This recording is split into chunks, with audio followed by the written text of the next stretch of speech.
Hello and welcome to the I Want to Know podcast. I'm Josh Spector and I am your host. If you don't know who I am, I'm the creator of the For the Interested newsletter, which you can check out at fortheinterested.com. If you're new here, this podcast exists for a simple reason to help creative entrepreneurs get their questions answered. Here's how it works. On each episode, a different guest comes on and asks me three questions. We have about a 10-minute conversation about each of them, and that is it.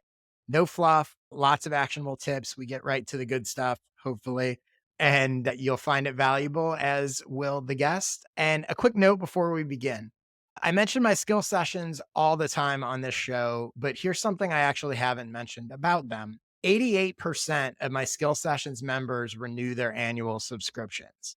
I'm really proud of that, but the question is, why do so many people want to continue getting them? The short answer is because they're really valuable, really useful, and affordable. Go to joshspector.com/sessions to learn more about one of the best ways I can help you accomplish your goals. If you like my podcast, you will absolutely love my skill sessions. Trust me, check them out, joshspector.com/sessions. Okay, now let's get on with the show. Today, my guest is Josh Shayne. Josh has spent 15 years helping marketers power and grow their businesses with design. His company, DesignBolt, is reimagining the traditional agency model of per project quotes, contracts, and invoices, and instead offering clients all the design they need for one simple fixed rate monthly subscription. It is a really cool and interesting model. Highly recommend you check them out.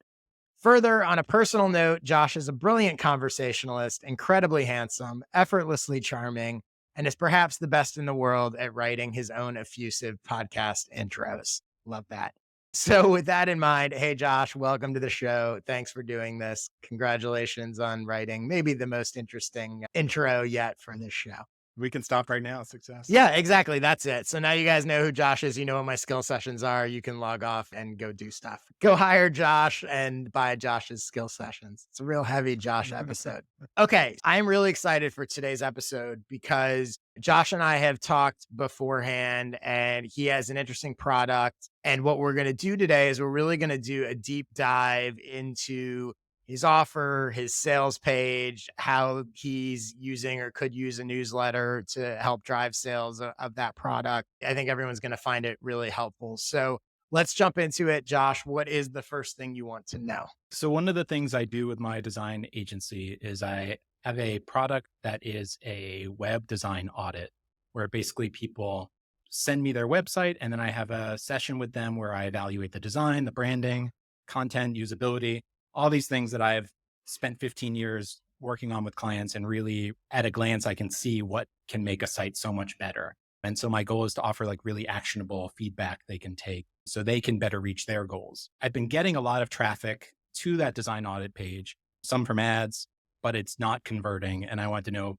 first of all, just how can I improve this offer? Okay. First of all, what we're going to talk about, and we're going to get into the sales page itself later, but just so everyone can check it out, if you go to designbolt.co/audit, this is basically the offer and service and sales page that we're going to be talking about. Let me ask you a question. So the offer we're talking about is this audit, which I believe at the moment you charge $350 for, right? $349 I for think it's 349. That's $349 for like a 60-minute call where you do this audit.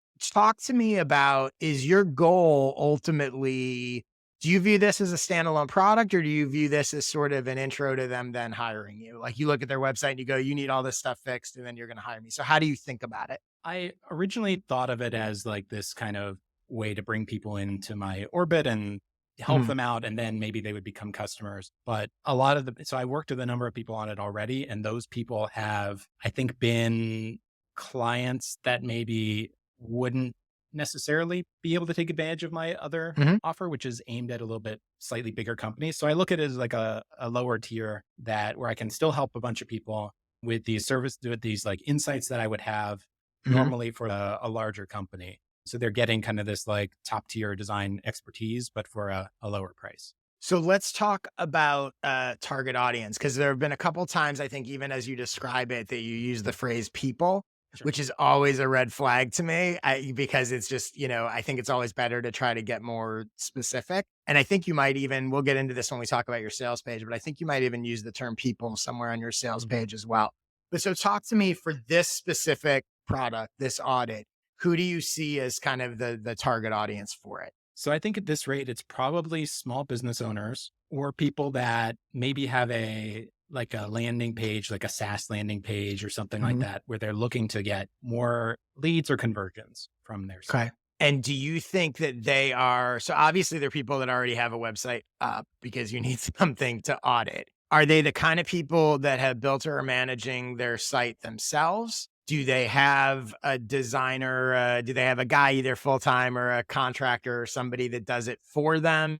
What's their relationship to their site sort of currently? I think it can be any number of things. They don't necessarily have to be managing it themselves. Hmm. I've had clients that work for a bigger company and they use this almost as a way to tell their boss, like, I told you the landing page needs to Hmm. be fixed. And here's an expert who's telling me specifically what we can do. I've had people that have had a designer that they work with and they're just kind of passing it on to them.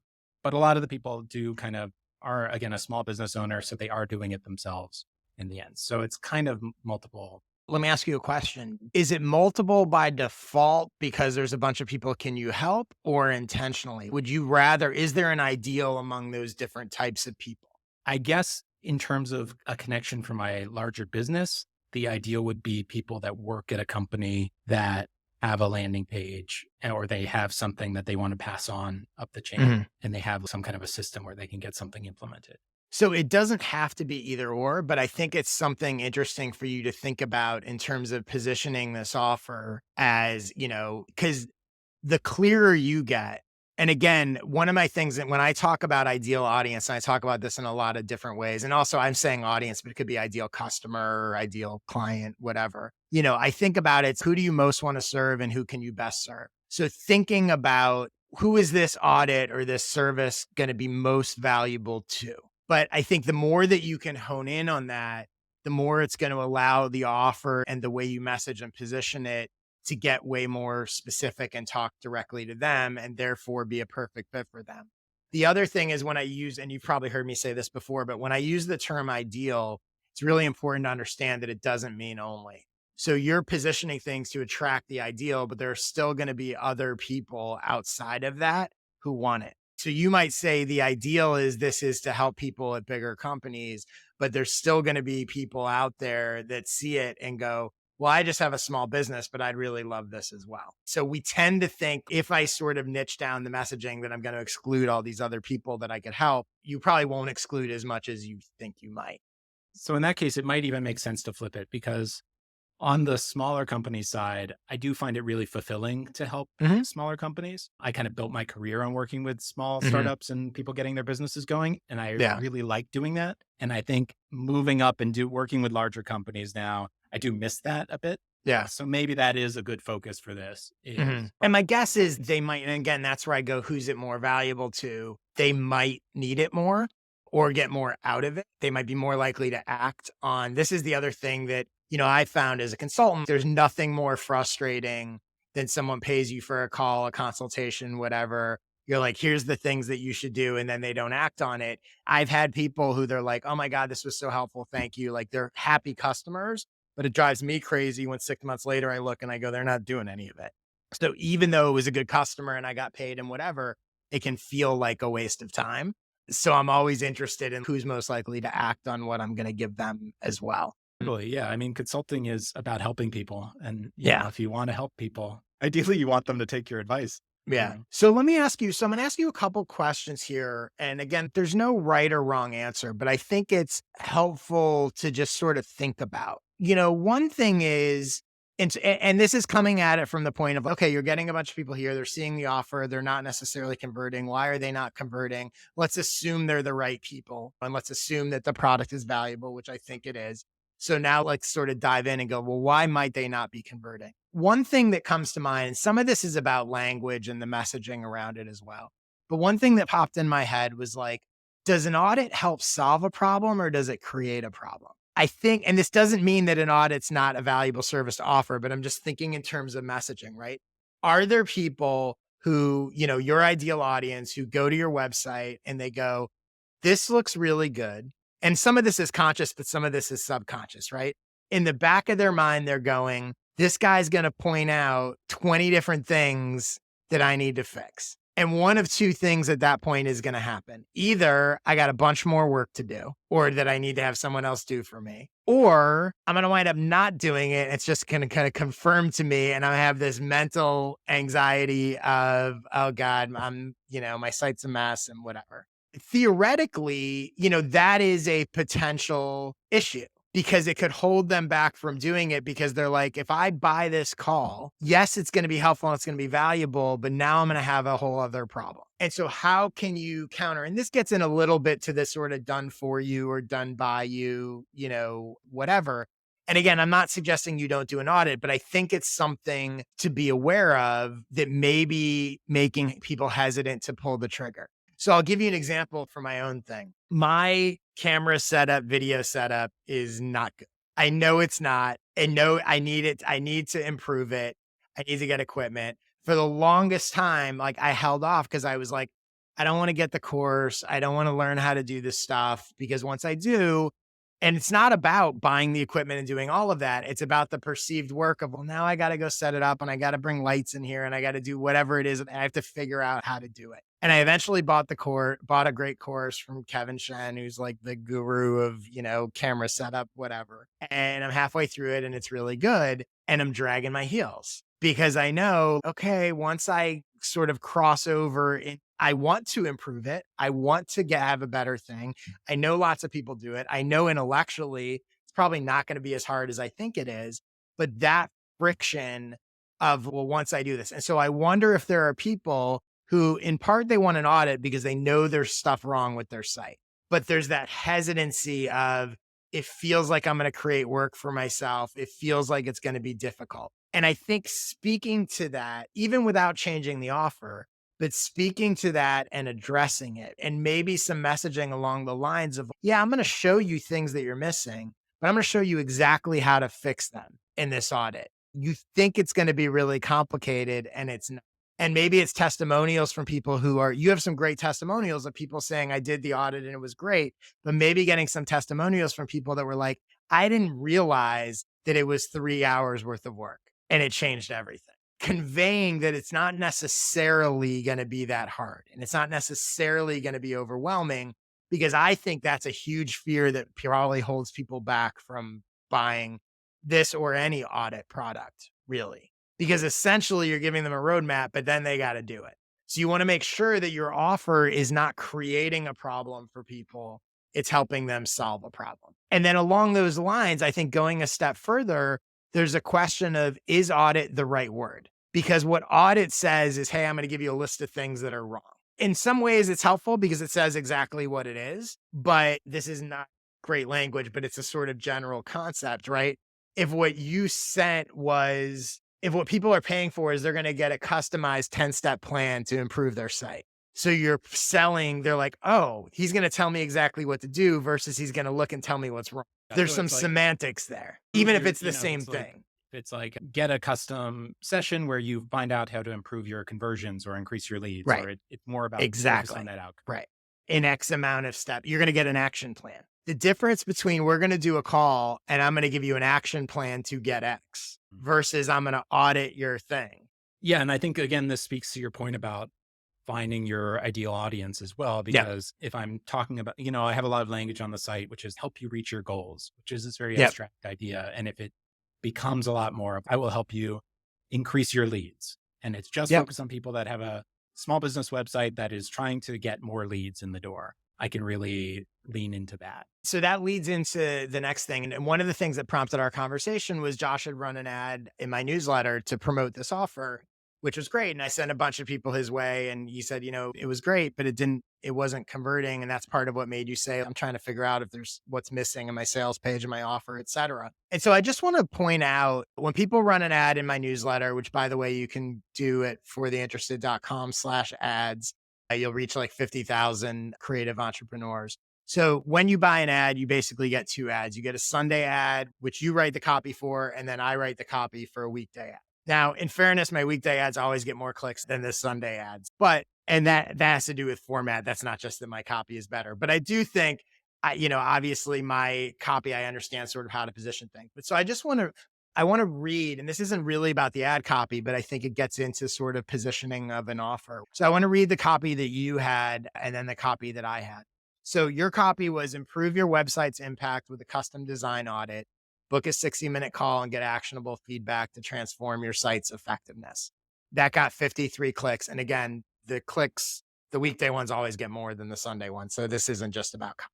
But I want to talk about your copy, right? So improve your website's impact with a custom design audit. We just talked about the word audit, but also the phrase improve your website's impact. One of the things that I always think about when you're talking about sales copy, offer copy, is my target audience using any of the phrases that I use?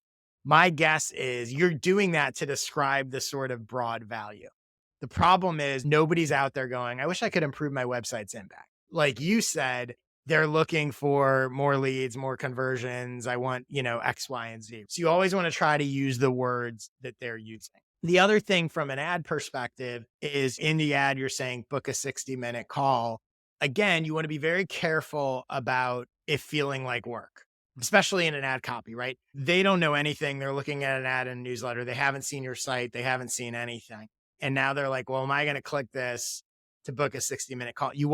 The purpose of an ad is curiosity to drive them to your site where they're then getting more information and then they're going to book a 60-minute call. So that ad, book a 60-minute call, is making it feel like work. You always want to, in ad copy and that kind of stuff, you always want to amplify the curiosity and the value without amplifying oh, it's work, it's expensive, it's whatever. So my copy was, today's email is brought to you by a way to get actionable feedback on your website's design and advice on how to make it more effective. I'm not talking about 60-minute call. I don't use the improve your website's impact because I think feedback on your website's design, curiosity. Again, in the context of the ad, they don't know where they're going or what it is. They don't know if that's free or not or anything. Book a 60-minute call. They know, okay, this is going to be, if I click this ad, this is going to cost me money. And I'm not saying that you hide that, but I'm saying the goal of an ad is to get them into your world where they're going to learn what it is. And then they're going to be more likely to buy.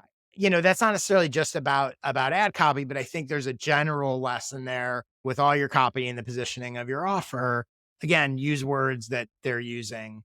Don't make it seem like work, even though it is, at some level it is, but that's at the end, right? You want them to be like, oh, this seems really valuable and helpful. The next thing I wanted to touch on here is, and you actually touched on it yourself a little bit. Should you niche down to a specific type of client or business or site?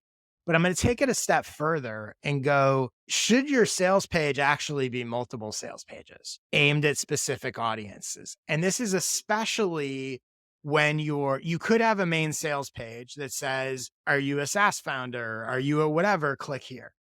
And from ads, you could drive specifically, you can tailor your messaging, right?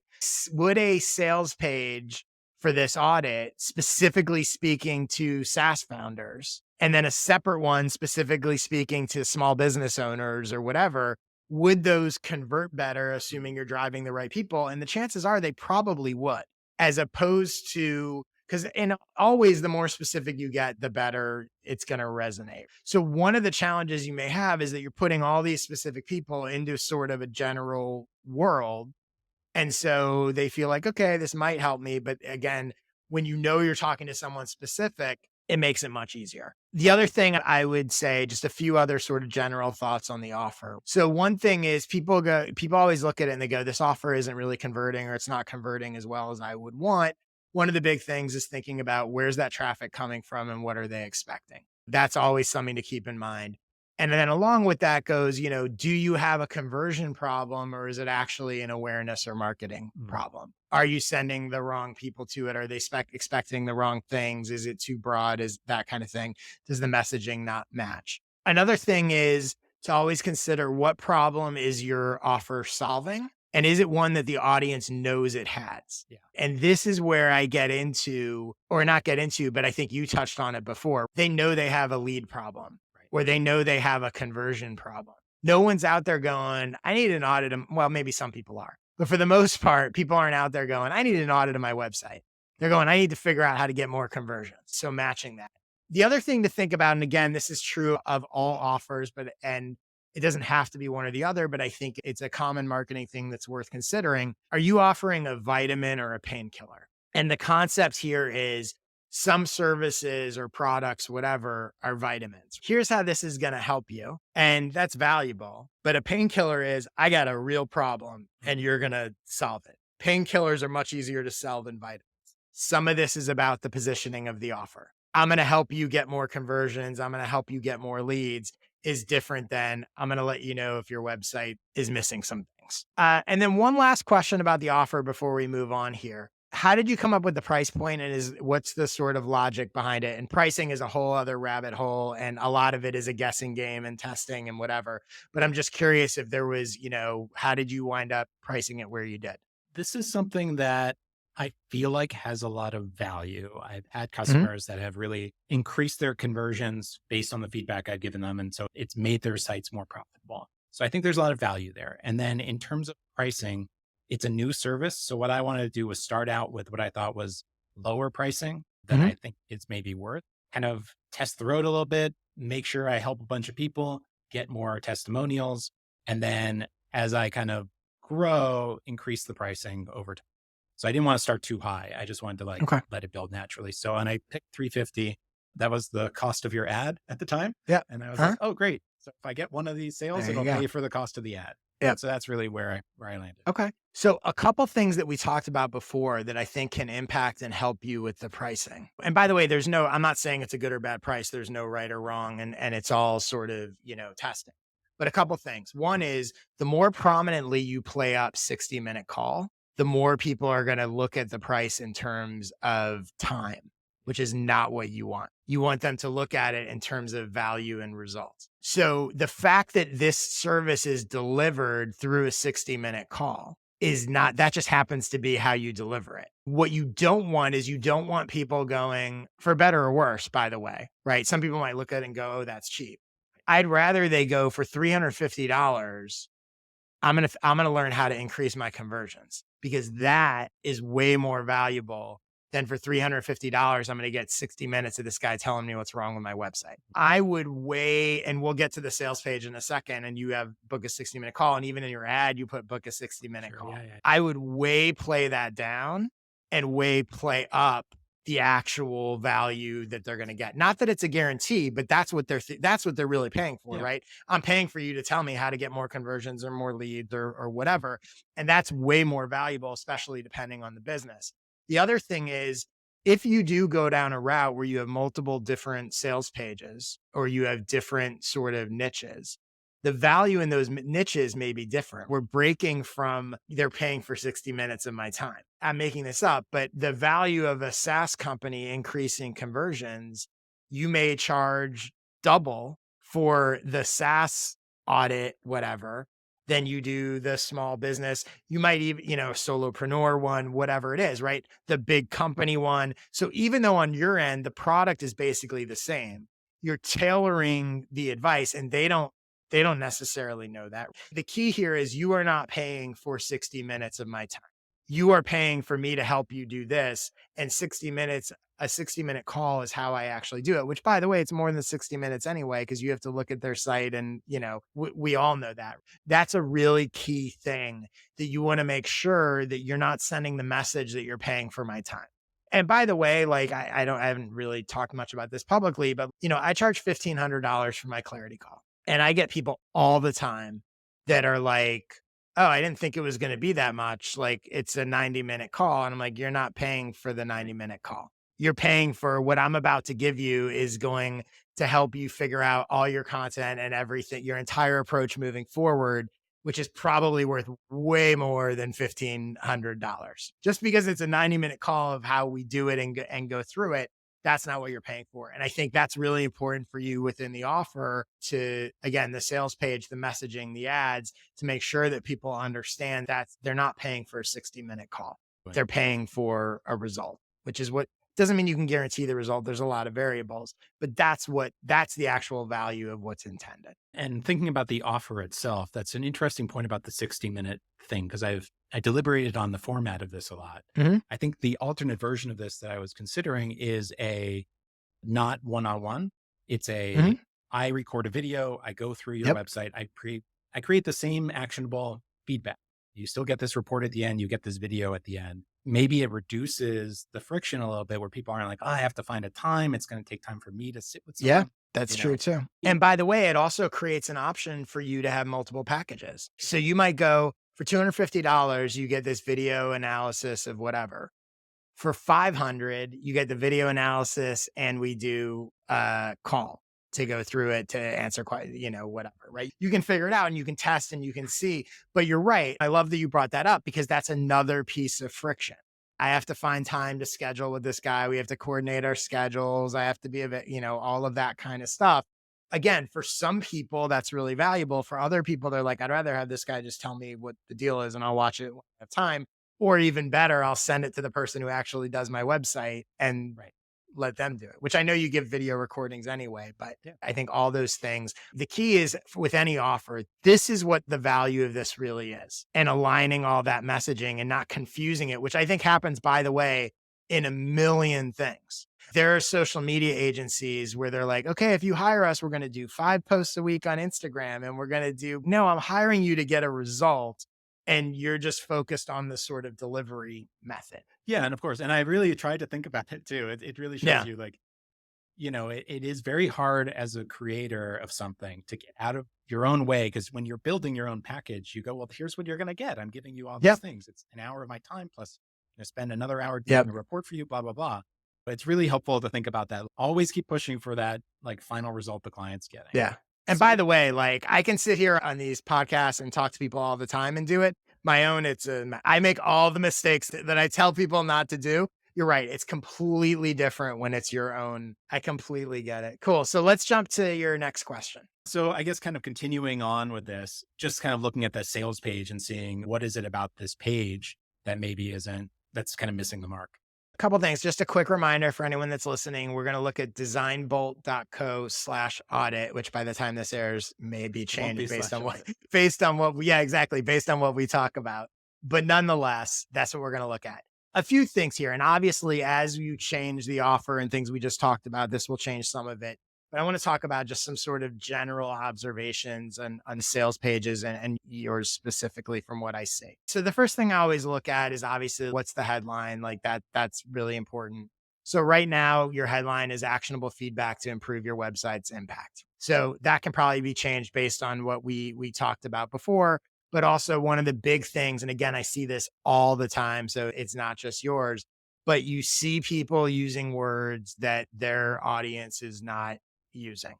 And I think it's a great way to test copy, headline copy or anything. Like you literally write your thing and you're like, okay, this sounds good. And you just look at it and you go, are any of my clients walking around going, I'm looking for actionable feedback to improve my website's impact? Yeah. They're probably not, which means you've fallen into sort of marketing speak and not, you really want to speak the language that they're using. One thing you can do with this, by the way, as you're trying to figure out copy, ask even previous clients that had a good experience and go, what were you looking for? Why did you do this? What were you trying to figure out?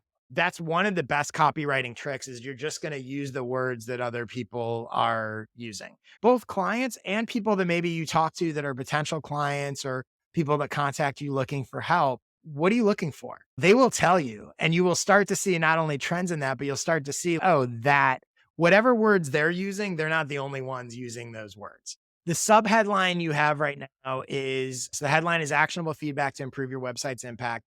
Then the subheadline is this 1-hour design audit will transform your site's effectiveness. A couple of things here. One, this goes back to what we were saying before, where there you are playing up the time component. You're leading very strongly. You put it in your ad. Clearly, like that's a thing. And again, to me, I was like, this is really valuable. I'm going to sit Right. one with you for an hour and really go Yeah. through all these things. And it is valuable, but you're also framing the way people are making the decision. And there's other more valuable things that you can frame. The other thing, so one thing that I thought was interesting here. So this 1-hour design audit will transform your site's effectiveness. And I wondered, I had this question. I was like, is that actually true? The reason why I say that is because with what you're offering, and when you're offering an audit or when you're offering advice or consulting, whatever, nothing actually happens unless they act on the advice. The idea that your site is not going to be more effective at the end of this hour, that's not actually what they're getting. What they're getting is clarity on how to do it. The transformation is not site is ineffective and now site is effective. The transformation is actually confusion to clarity. Or the transformation is they're getting a specific action plan of what to do. It's a minor difference because ultimately the value is you are helping show them how to do it. But I think it's important because I think there are people, again, a lot of this is subconscious and instinctive, but there are people who will go, well, that's not true. Even if they're not thinking that consciously. And so it introduces doubt and underscores like that overselling that we feel a lot of times when people are like saying that every Twitter thread headline that's, these 3 things are going to change your life. Yeah. It's not. Even if what they're about to share is super valuable, stop telling me it's going to change my whole life. Sure. And so I think that's something to be careful about because again, but I do think the concept there is right. Saying people are going to know exactly what to do. Cause I think the kind of person that's also going to, if you go back to sort of the core value of this offer, 2 things, right? They don't know what to do. They're not sure if they're missing something or something's wrong. They think there is. They're in a state of confusion. They want someone to either a combination of sort of validate their concerns and more importantly, probably tell me what to do. Why did I buy a course, even though I haven't acted on it yet, which is a whole other thing?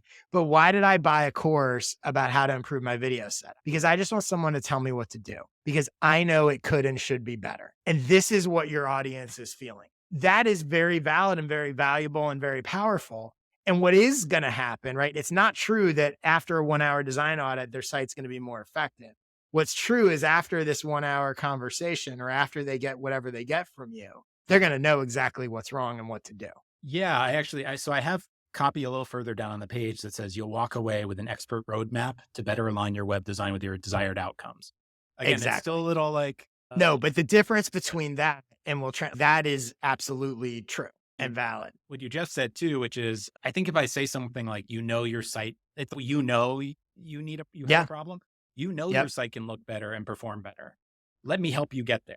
I'm glad that you pointed that out because it's another key point with all sales pages that I think is super valuable. If you look at your sales page and you go, where am I playing into the emotions? And so many people miss this, and it's the most powerful thing. That emotional transformation is actually the most powerful. So you're listing all these things and you're saying it's going to do this and it's going to do that. And we're going to help. And all of that is true. But where are the emotional elements? You feel confused. You know something is missing. That's the stuff that when people read, they go, oh, he's talking to me. Yeah. Totally. That's the stuff that really they identify with. And it's super powerful. So whatever you do, and this is with any sales page, you can write the whole page. And when you're done with it, go look through and go, okay, how do I make every one of these feel more emotional? What emotions am I hitting on? Am I playing into with all of this copy? And what emotions does your target audience have? And there's very clear ones, again, especially if you talk about transformation. Your target audience probably feels confused. They don't know what to do. There's probably some FOMO. They're like, I know that there's things that I'm missing that would make this better. They're probably frustrated. I've spent all this time and effort on this website. I'm getting people to the website. It's not converting. There's a frustration. There's an anger there. It's possible they feel burned or there's a sort of lack of trust there. I hired this guy to build my website. He was supposed to be an expert. I feel like something is missing, that kind of thing. To pause on that. And that's something I'm maybe a little worried about with this overall concept in a way too, is it's an improvement offer in a lot of ways. And I think there's a potential for making people feel bad about something that it's like you're approaching people and being like, your website doesn't look great. It's not doing a good job for you. So they're not your clients. It's 2 things. So 1, they're never going to hire you because they don't actually want to make it better. And 2, they're not going to act on it anyway. If someone doesn't want to improve, they're never going to, if you're a trainer and the person doesn't want to be trained, they're never going to Yeah, hire you're you not anyway. walking up to people on the street being like, you could really be in better Right. shape. And once you realize that, once you realize I don't care about them because they're not my client anyway, you then realize the people that are like, I put this time and effort in it. I want it to be as good as possible. Like now you can speak to them. Here's another thing that's interesting. You have just from a messaging standpoint, you have already invested so much time and effort and money into this website. Isn't it worth $350 to discover the small tweaks that will actually capitalize? You're already invested. We're not talking about a new investment. I talk about this, my version of this in a totally different industry is I'm always fascinated by people that will spend 100 hours doing something and won't spend $100 to promote it. I actually believe it's like irresponsible and you owe it to yourself that you've invested so much, but somehow you view like money is different. And I get it, money is different. And, but on a low level, like $350 is nothing compared to the amount of time and effort that they put into Right. their website already. So, yeah. So I think once you realize I don't care about the people that are going to be like, don't offend me. You're not my audience anyway. I want the people that are like invested in this and I want to make it as good as it can be. And I'm going to speak to them. The other thing I would say, and again, I know I'm sort of harping on the play down the sort of 1 hour, whatever, just a general question. I think this is true for anything where people are talking about time investment, not just calls, but you'll see courses where people are like, it's 18 hours of videos and blah, blah, blah. I think it's always helpful whenever you're sort of talking about time to ask yourself, is it a positive or a negative? Is the fact that it's a 1 hour call a positive or negative? And for some people, it's a positive. And for some people, it's a negative. Just like we talked about maybe making it available on demand as opposed to it being a live thing. Like there's no right or wrong, but understanding for your ideal people, is that a positive or a negative? And how are you presenting it? A couple other things just specifically on your site. So one thing that I thought was interesting is you have really good testimonials on there. But what's fascinating is when you look at most of the testimonials, they're talking about very specific benefits, but then the headline is vague. Like the testimonials are actually more compelling. Some of the language in the testimonials is more compelling than the headline because it's more specific. There was one. So here's an example, right? After implementing advice for my web design audit, our bounce rate dropped 50%. Here's what's fascinating. Again, I'm not saying you use that specifically, but when you start thinking about the messaging and the positioning, for $350, I'm going to, your bounce rate may drop 50% versus for $350, you're going to get a 60-minute call with me. There's another one here, increased our conversions overnight. Would be even better if there were specific numbers. If you can have, here's what happens from people that have done these. This person's conversion rate dropped bounce rate dropped 50%. This person's conversion rate went from X to Y on a whatever product. You can get into financials potentially with some of that stuff. Those kind of things are great. So that's what I mean by like the sort of specificity. The other thing I would say, and this is just a general note, it's not necessarily a bad thing, but having a book your call or a sort of buy now or whatever button at the top of the page, is anyone actually hitting? Who's coming to the page and where they're coming from. So in some ways, yes, it's convenient, but in most cases, no one's hitting it. So does it need to be there? And this is more, you're the design expert more so than me, but is it actually adding anything or is it just sort of one of those elements that it's a shortcut to get where people want to go? It might be better off being a little bit clear with the copy. It's just like review pricing. So, I think people are just like, how much does it cost? They just want to get to that right away. Or, get your action plan. Again, once you change some of the pitch, having those call to action buttons amplify the positive benefit. Another one, so this is what I said about the emotional piece, but should some of your copy play into people's fears? The idea that they're missing obvious and simple stuff. There are things that they could do on their website that would take them 20 minutes to fix that would have a huge impact. Putting that in copy somewhere. Do you realize? And again, I'm totally riffing here, but you could even say, or, figure out, kind of make up some stats, but base them in reality, right? You could go, 80% of the suggestions that I give people could be accomplished in 30 minutes or less. Again, you're playing into that. Oh my God, like this is not going to be, my fear of doing this is I'm going to get all this work. It's going to take forever and I'm not going to do it. Oh, wait, there's really quick, simple things. Because your target audience, the reason they're buying this is they're afraid they're missing something. So let's remind them that, or confirm to them that you are missing stuff. Yeah. and it's simple and it's not hard. You just need someone to show it to you. And then the other thing, again, a final general note that I think is really helpful for sales pages. Great question to ask yourself. What are the three biggest reasons someone wouldn't buy this? Are you countering those on the sales page? My guess is you know why people, or if you give it some thought, you know why people wouldn't buy, but I don't know that you've countered those things on the sales page. You're talking about this is why it's great, this is what it's whatever, but I don't see a lot of stuff there. Give me, for an example, give me one reason why you think people wouldn't buy it. I think someone would not buy it because I think they maybe don't believe that it's going to actually help. Because they think you're just gonna tell them stuff and they're gonna have to do it, or why Well, would they think it won't help? I think they might feel like, who is this person? Can I trust them? Are they actually going to give Okay. me actionable feedback or something that actually get And real change? so you get to some of your social proof and your testimonials are addressing that obstacle. So that you're actually sort of tackling. But my guess is if you force yourself to come up with, and you can come up, I said three, but you can come up with as many as possible, right? If you actually sat down in a list and came up with a list of like 10 reasons that people are going to say no, forcing yourself to do that, you're then going to address all those obstacles in there. And a lot of them, by the way, may be universal. So one reason why people will say no to anything is though it feels too expensive. How am I going to address it's too expensive? I'm going to reposition in their own mind why this is not expensive. Another common thing is they might go, again, like what I had said, my first reaction was like, oh, it feels like this is going to be a lot of work for me. Well, that's me saying add copy about, this isn't going to be as complicated as you think it is, blah, blah, blah, blah, blah. Another reaction might be, I don't really know how to do this. It's going to be too technical. This would be a perfect one for you. He's going to give me a bunch of advice. It's going to be too technical. I don't know how to do that stuff. So maybe you have language on there that's countering that. The advice I give you is not, you don't need to be a coder. It's not super technical. It's not anything you're not going to be able to do. So when you force yourself to come up with a list of reasons people might say no, and now you're incorporating messaging that counters those obstacles, your sales page is going to be way more powerful and effective. And if you have conversations with people who ultimately pass, ask them, Mhm. hey, I'm just curious. What are the reasons you decided this wasn't for you? They'll tell you.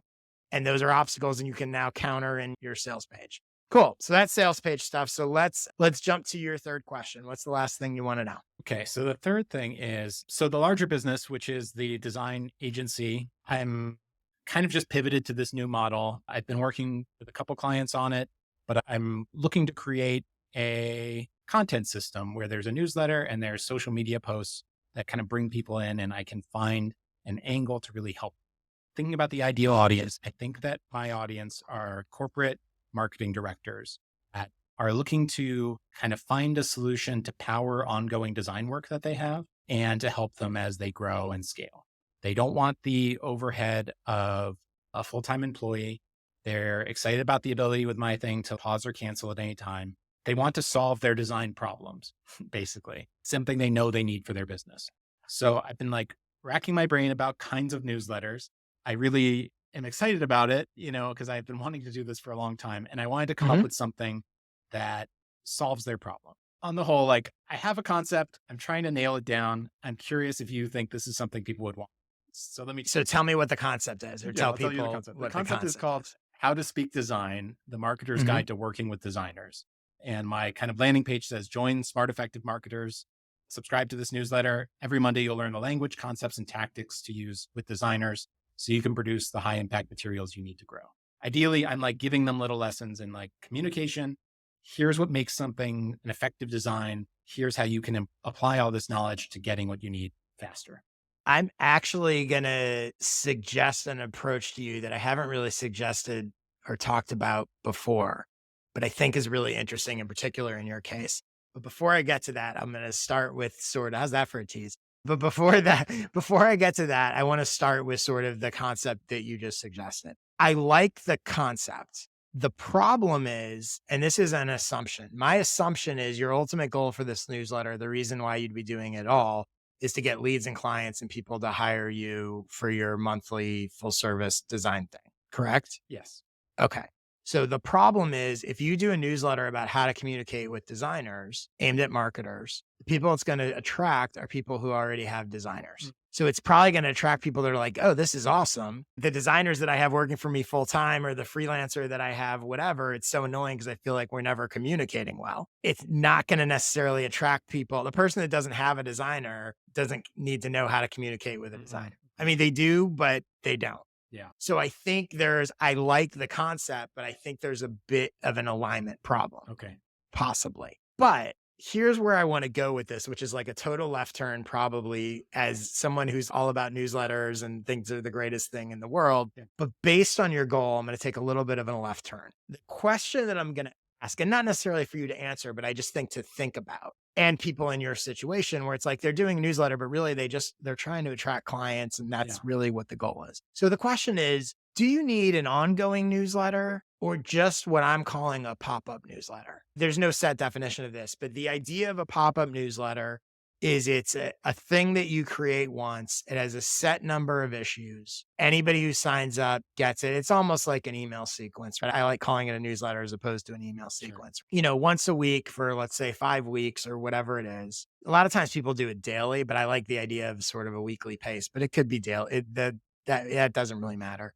But the idea is you're not writing this ongoing newsletter forever. It has a clear start and finish, which, by the way, I think is not only good for the creator, but I also think is a selling point for people to sign up. People like the idea that something has a clear beginning and end. And I think of it, while I call it a newsletter, I think of it as an asset.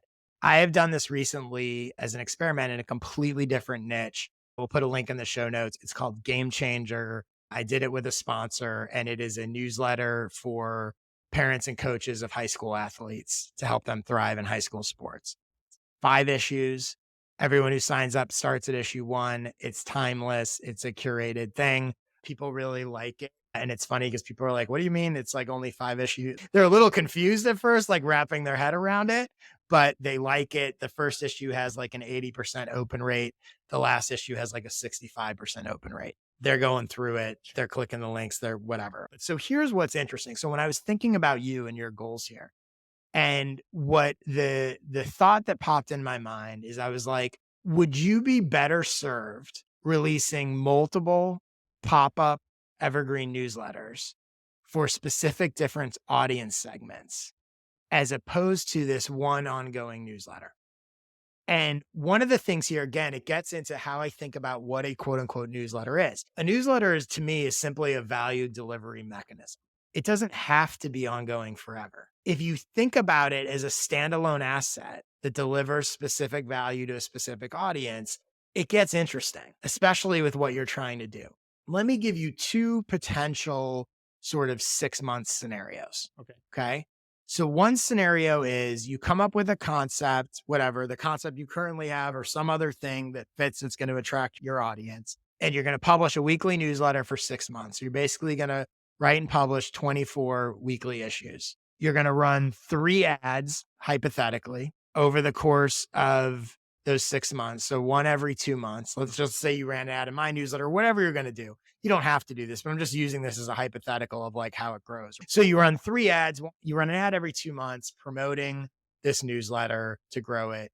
You're hopefully attracting people. You're continuing to publish it forever. And hopefully those people turn into clients. Yeah. That's the typical standard like newsletter advice that I would give to most people. Here's the other option. Instead of that, you create 3 separate 5-issue pop-up newsletters. One, I'm making this up, one aimed at agency owners, one aimed at SaaS founders, one aimed at nonprofits. You would pick the niches. I'm just making this up.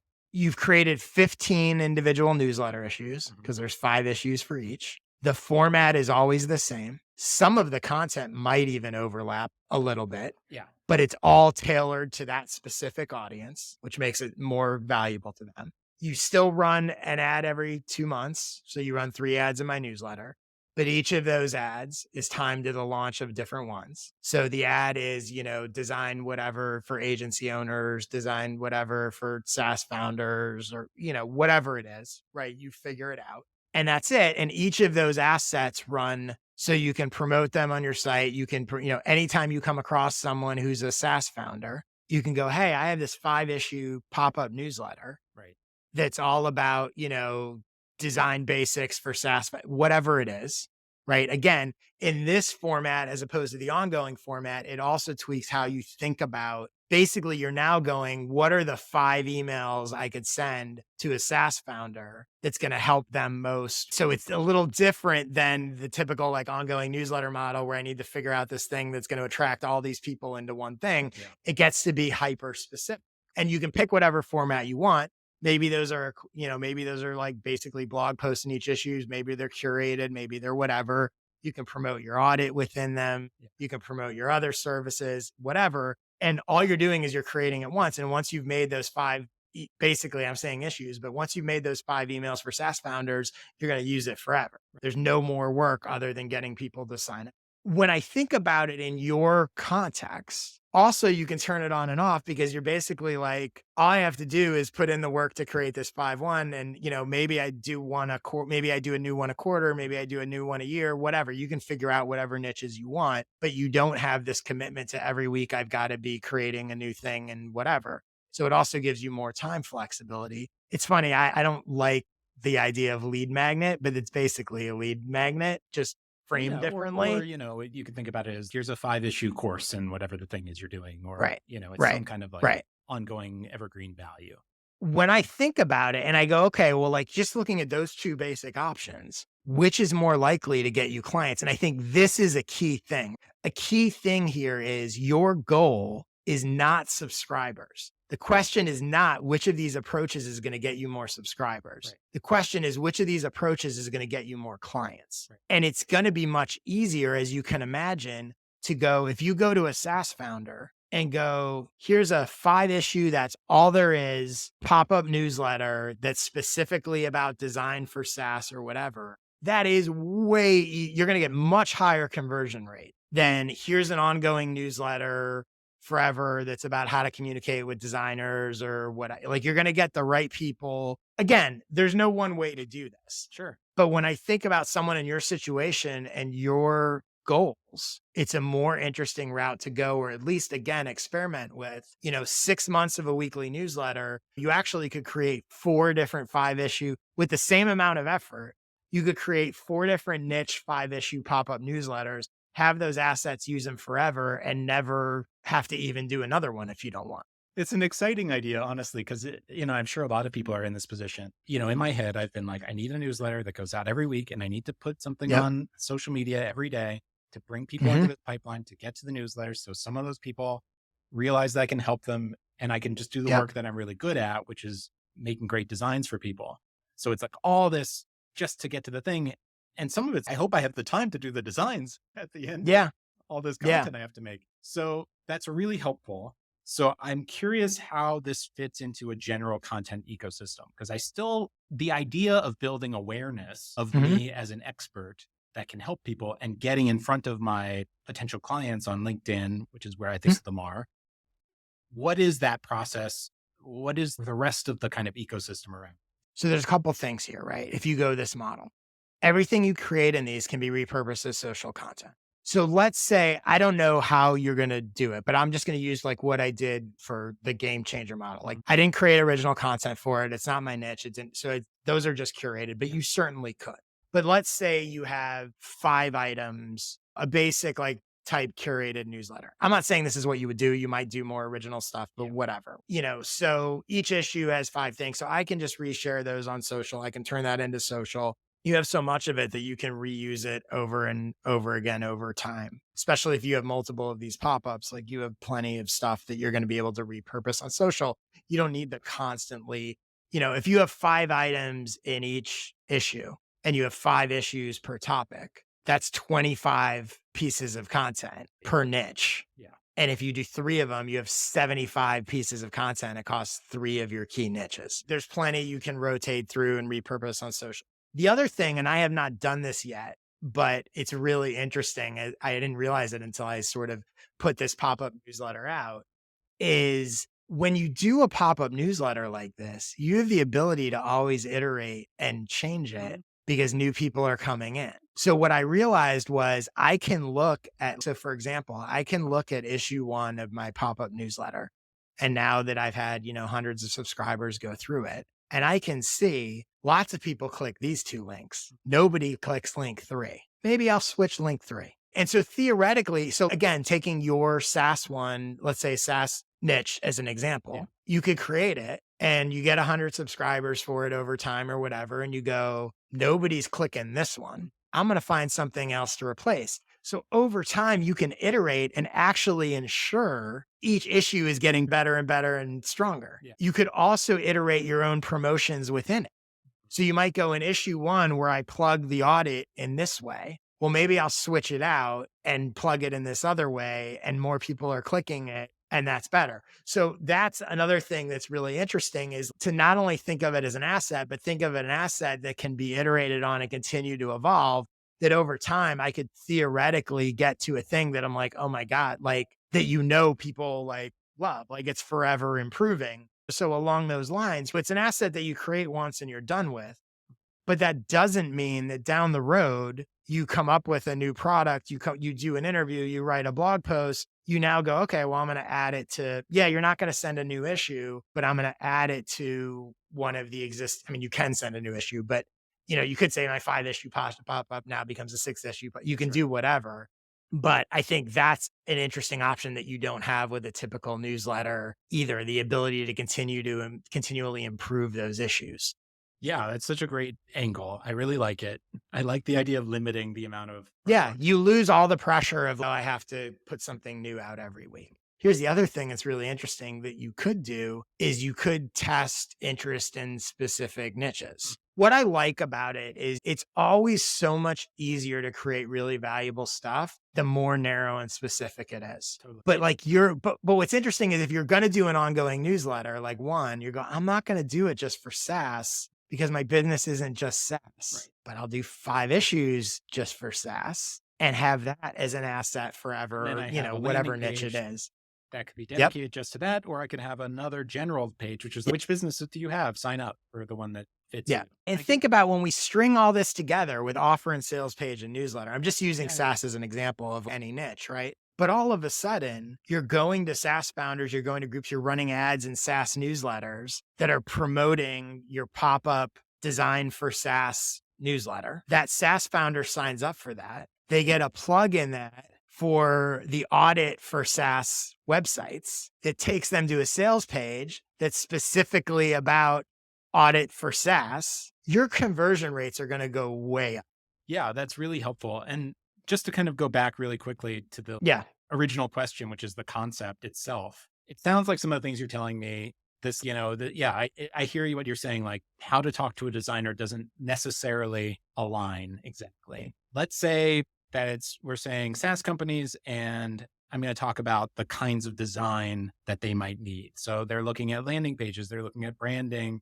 They probably, some of them go to trade shows and they need like trade show design and things like that. Mm-hmm. Let's say this 5-issue newsletter is, here's how to make a great landing page. Here's how to make a great trade show thing.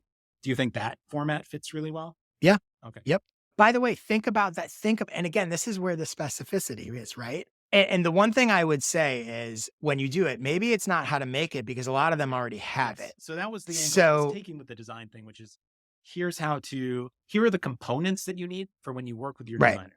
So I had also written out some things that are like, here are the things you need to get started with your project to give to your designer.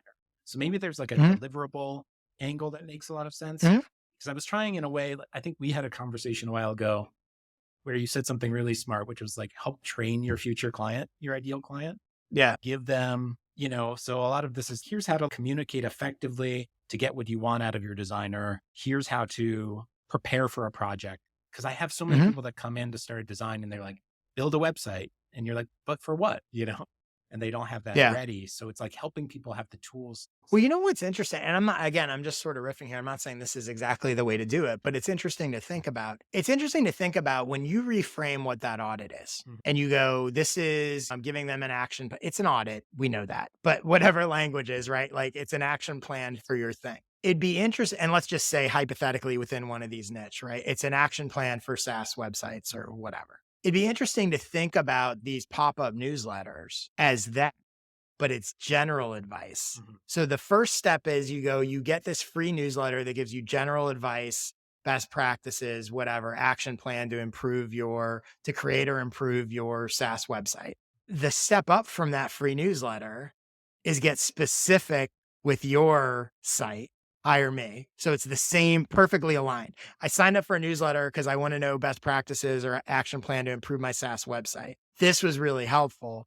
Now I want this guy, I want to hire this guy to give me specific advice for mine. That's perfectly aligned. And there's a difference because obviously you can only talk about in generalities. And there's a difference between looking at people's and you can see how I'm reading the site and he's giving me great advice. And then it's want to know what's missing on your site, one personal, one-on-one, whatever, then hire the audit, the action plan, the cut, now they're paying for a sort of one-on-one custom thing about their thing. And then a step beyond that is they actually hire you to do the stuff. Yeah. So that is that's like perfectly aligned.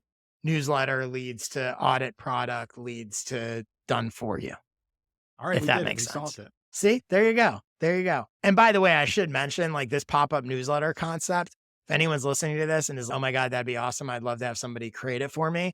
That is a service that I'm offering. Like I said, I did that game changer for a sponsor. The other nice thing about the pop-up is, maybe you're like, well, I'm not a newsletter guy, whatever. If you want to hire me to create I don't mean you, but I'm saying anyone watching this, you too. But anyone watching this who wants to hire me to create that essentially newsletter asset to draw people into you, let me know. Josh@joshspector.com. But yeah, I think it really, there's a nice alignment for you there. And that newsletter is coming out of the products you offer.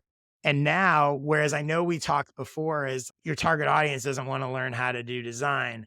But once you go into sort of pop-up newsletter world, it changes everything because they're like, okay, well, I don't want an email a week from this guy forever talking about design because that's not my thing. But he's going to send me the 5 key things that I can look and see if our website's doing. That's different. Yeah. They'll do that. And I think that's where the sort of pop-up newsletter sort of limited concept versus ongoing thing just completely changes the decision making and allows you to showcase your expertise. And like you said, it's sort of like a course and it's a whatever.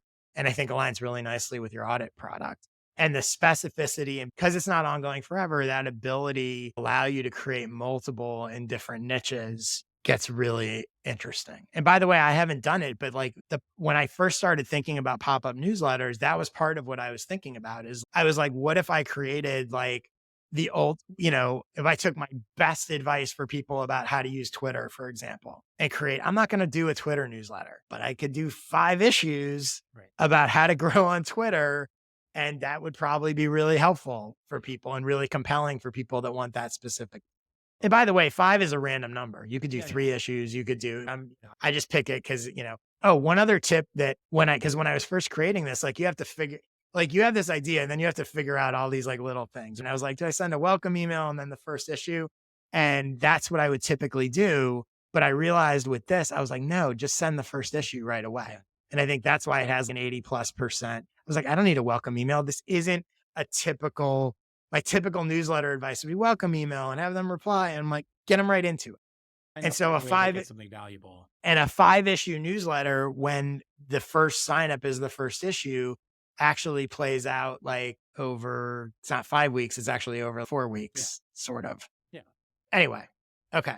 I know we've gone all over the place. I promised this would be quick and to the point. It's not, but I think, but hopefully it's really valuable. And I think the reason why I wanted to talk to you about this on the show is I think like your situation is so similar to so many people in my audience who are trying to figure out this stuff and offers and sales page and newsletter alignment and all of that. Thank you so much for coming on. And you offer a great service. So tell people where they can go to check out your stuff, your audit, which we will no longer be calling an audit. And also what I think is really going to be appealing probably to a lot of my audience is that, monthly design service, which I think is great for sort of solopreneurs who need a bunch of stuff and don't think they can hire a designer or whatever. But so, yeah, where can people get more of your stuff? Yeah, totally. They can go to designbolt.co. And for the audit, it's designbolt.co/audit. And I'm also on LinkedIn, Josh Shayne, Shayne. And for me, again, my newsletter, fortheinterested.com/subscribe. If you would like to come on this podcast and ask me 3 questions, again, it's the ultimate cheat code. You're basically getting free consulting. and promotion built in. Go to joshspector.com/questions. My skill sessions, I'm telling you, if you like my podcast, you will absolutely love my skill sessions. Go to joshspector.com/sessions. You can buy them there individually, or you can become a member and get all of them for just $197 a year, which is a crazy deal. And yeah, I'm on Twitter all the time at jspector. That's it. Thanks everyone for your interest. I will see you next week. Have a great week. Thanks, Josh. Do it, everybody. Get Yeah. all the things from Josh. He's so helpful. Yeah, there you go. You should just in general, everyone should buy anything from anyone named Josh. That's what we recommend. So That's the official policy of this show. that's the new title. All right. Buy from See Josh. ya. Thanks.